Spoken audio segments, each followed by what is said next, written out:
Architekten sind letztendlich keine Künstler, sondern Dienstleister, sagt Star-Architekt David Chipperfield. Und das mag man kaum glauben, wenn man sieht, mit was für einer Kunstfertigkeit er den Wiederaufbau des neuen Museums hier in Berlin betrieben hat. Spätestens seitdem liegt ihm die Hauptstadt zu Füßen. Und nicht nur die, er hat weitere Büros in London, Mailand und Shanghai. Er hat so praktisch alle internationalen Preise gewonnen, die man gewinnen kann. Er ist in Deutschland vor allem bekannt geworden durch seine Museen, entwirft aber auch Wohn- und Geschäftsbauten, Möbelwaren, Tafelwaren und sogar auch Türklinken. Ich freue mich jetzt auf das Treffen mit einem der ganz Großen der internationalen Architektur, mit David Chipperfield. Und damit er diesen Lobgesang selber nicht hören muss, habe ich Ihnen das extra schon vorher erzählt. Ich bin jetzt hier mitten in Berlin, das sind seine Büroräume. Und ich würde sagen, man sieht, dass der Mann was mit Architektur zu tun hat.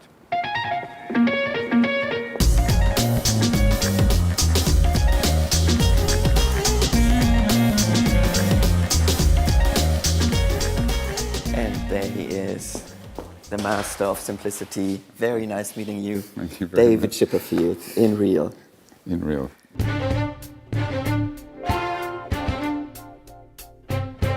So we want to talk about European architecture today. Then we have La Tour Eiffel. We have the Tower Bridge in London.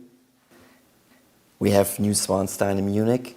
And, we have the European Commission. All this is European architecture. So when we talk now about European architecture, what does it mean? What are we talking about?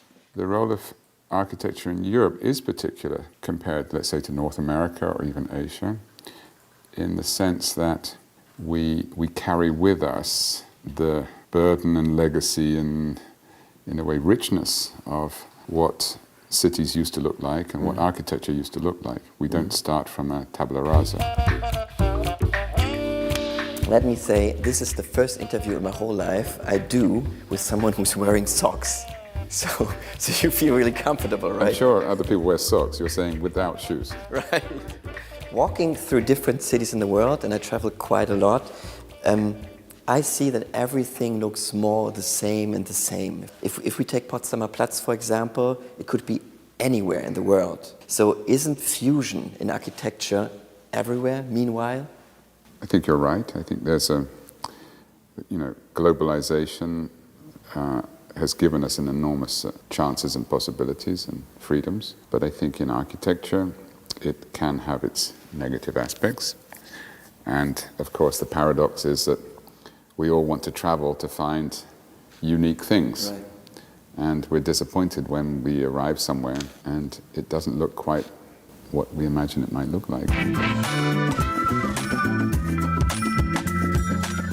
There must be different needs, like people in Nairobi will have different needs than people in Los Angeles or in Berlin or wherever in the world. So how global can architecture really be?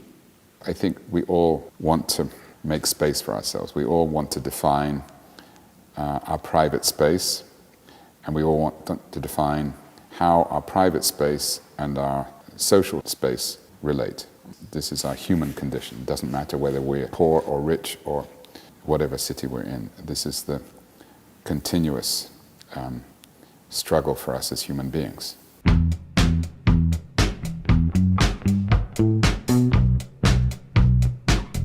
I wonder if or how European architecture can help the people in the European Union to grow together. Is there a way architects can help? I think Europe in the future should be based on an acceptance and an enjoyment of differences. You can't make someone from southern Italy behave like someone from northern Germany. In terms of architecture and culture, we should not look to a sort of homogenized European product. I think we have to accept and enjoy and promote the idea of regions. And I think the idea of regions becoming stronger, I think, might soften the concept of borders.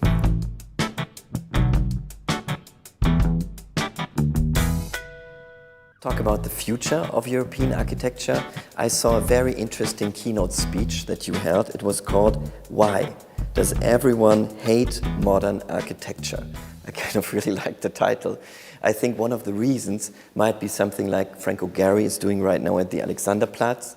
What is the future? How will European architecture develop in the next years? What do you think? More and more architecture determined by investment, by the rules of investment. And that's, so more ugly buildings? Yeah, more ugly buildings. That's what you say? That's the danger. Oh. I think the future has to be a better relationship between the criteria of making a good city and the energy of investment.